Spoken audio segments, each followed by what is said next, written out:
Shrewsbury striker Bowman sends positive message after undergoing heart surgery. Shrewsbury Town striker Ryan Bowman has confirmed heart surgery that he underwent earlier this week was a success.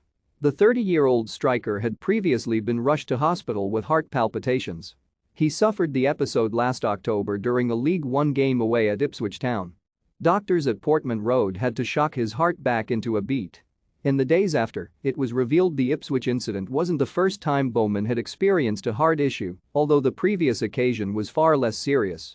Despite the latest scare, which saw his heart race to 250 beats per minute, he was given the all-clear to continue playing, and indeed he made 47 appearances last season for the Shrews, scoring 13 goals.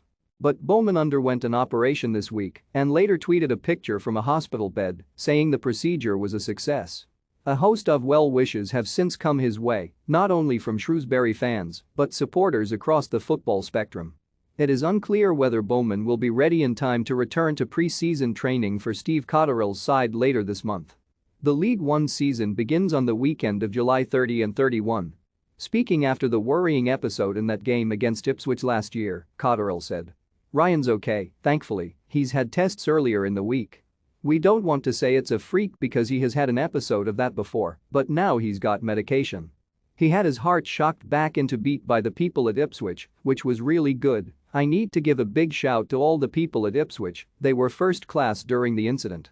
I spoke to Paul Cook, then Ipswich manager, to ask who their doc was. Their doc went on, understood where Ryan was, how many beats per minute was going, which was too many, and looking after him and getting him to hospital. And afterwards we were sitting around for a good few hours to see if we could take him home with us, which we couldn't, so then Greg Jones, sports therapist, and Rory McVicker, kitman, brought him back. Ipswich were talking about bringing him back on Sunday if we'd needed to go, so a big thank you to them, they were incredibly good, and we'll be forever thankful." Like Bowman, Wigan striker Charlie Wyke suffered heart problems last season. Wyke, who swapped Sunderland for the DW Stadium last summer, suffered a cardiac arrest last November after collapsing during a training session and spent a week in hospital undergoing necessary checks. After a prolonged period of recovery and having been given the go-ahead by doctors, Wyke recently said he was aiming to be fit and ready for next season, which will see Wigan back in the Championship. He wrote in March, "I am in a good place both mentally and physically, and I'm really positive about what the future holds.